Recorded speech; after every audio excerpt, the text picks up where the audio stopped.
Hai kawan-kawan, selamat datang ke sesi penerangan kita hari ini.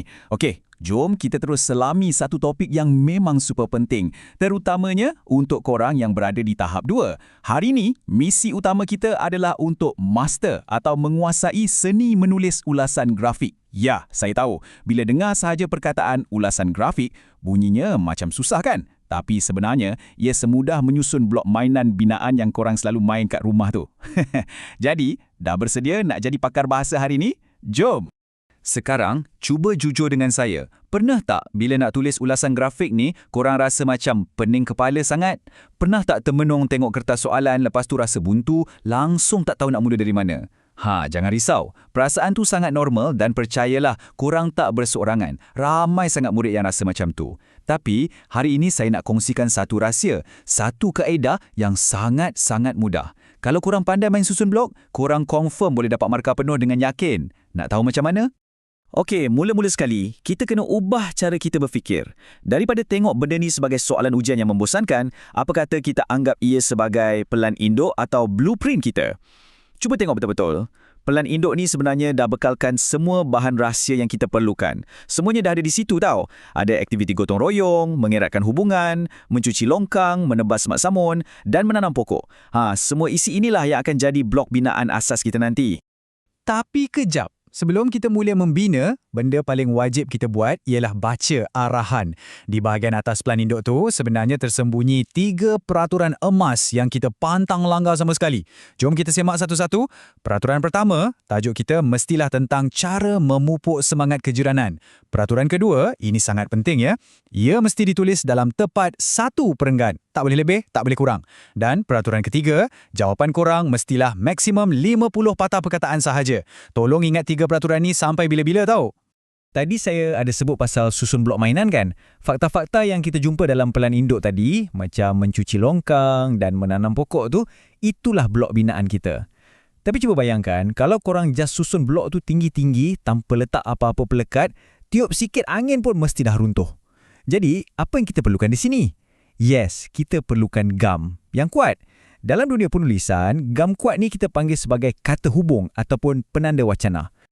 Penanda wacana inilah gam ajaib kita tu. Perkataan-perkataan macam antaranya, selain itu, dan supaya. Inilah gam yang akan memegang kukuh ayat-ayat korang supaya tak berterabuk. Bayangkan, tanpa perkataan gam ni, blok perenggan korang cuma akan jadi satu senarai bosan yang tak menarik langsung. Gam inilah sebenarnya rahsia yang buatkan ayat korang tu lancar, gramatis dan semestinya sedap dibaca oleh cikgu. Tada! Sekarang kita tengok satu jawapan contoh, kita panggil dia sebagai perenggan karya agung. Menarik kan? Ini adalah satu struktur bangunan yang memang sangat kukuh. Kenapa kukuh? Sebab ia menggunakan semua blok fakta dari pelan induk tadi dan dilekatkan dengan cantik guna gam ajaib yang betul. Nampak kemas dan sangat teratur, betul tak? Okey, jom kita bedah siasat karya agung ni langkah demi langkah supaya korang nampak macam mana ia dibina. Pertama sekali, penulis ni sambungkan blok aktiviti gotong royong dengan blok mengeratkan hubungan menggunakan gam ajaib supaya cantikkan cantuman tu, ayat terus jadi lebih panjang dan bermakna. Lepas tu, nak sokong idea tadi, penulis letak contoh yang sangat jelas iaitu mencuci longkang.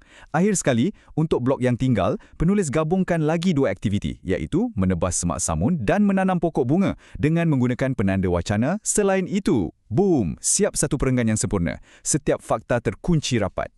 Dan korang nak tahu satu lagi benda hebat? Karya agung ni cuma ada tepat-tepat 48 patah perkataan tau. Korang ingat lagi tak peraturan emas kita tadi? Maksimum 50 patah perkataan kan? Jadi, dengan 48 patah perkataan ni, kita memang berada dalam zon yang sangat selamat. Ayat padat, tepat dan yang paling penting, ikut arahan. Macam inilah caranya kalau nak sapu bersih markah kemerlang. Tapi kejap. Awas ya, sebenarnya ada beberapa perangkap yang selalu sangat, literally selalu menjerat murid-murid. Jangan biarkan bangunan yang korang penat-penat bina tu tiba-tiba runtuh sebab kesilapan mudah macam ni. Kesalahan nombor 1 yang paling popular, menulis meleret-leret sampai lebih daripada 50 patah perkataan. Tolong jangan buat macam ni ya, pastikan ayat tu sentiasa pendek dan padat. Kesalahan kedua yang selalu sangat cikgu jumpa, jawab guna bentuk bullet points ataupun tulis sampai berderet-deret perenggan. Ingat, sentiasa tulis dalam 1 perenggan saja. Okey? Baiklah, memandangkan kita dah nak sampai ke penghujung sesi penerangan ni, jom kita buat kuis kilat sikit nak uji daya ingatan korang ni. Dah sedia semua? Okey, dengar baik-baik soalannya. Berapakah jumlah perenggan yang dibenarkan bila korang tulis ulasan grafik ini? Cuba fikirkan sejenak. Ya, jawapannya mestilah 1. Syabas dan tahniah kepada yang jawab betul tu. Korang memang fokus. Untuk membina asas bangunan yang kukuh bagi ulasan ini, kita memang cuma perlukan 1 perenggan tunggal sahaja. Tak payah nak pening-pening, 1 perenggan yang kemas dan padat tu pun dah cukup nak bagi korang markah penuh. Sebagai penutup sesi penerangan kita kali ini, saya nak korang ingat pesanan ini sampai bila-bila. Praktis membina kesempurnaan. Lepas ni, setiap kali korang nampak sahaja soalan ulasan grafik, terus bayangkan ia macam kotak mainan blok korang tu. Tapi kan, cuba korang bayangkan, kalau korang dah hebat bina 1 perenggan yang kukuh hari ini, agak-agaknya, mampukah korang guna rahsia gam ajaib yang sama untuk bina karangan 5 perenggan yang memenangi anugerah pula esok? Cabaran kini bermula. Selamat membina karya agung korang sendiri dan kita jumpa lagi.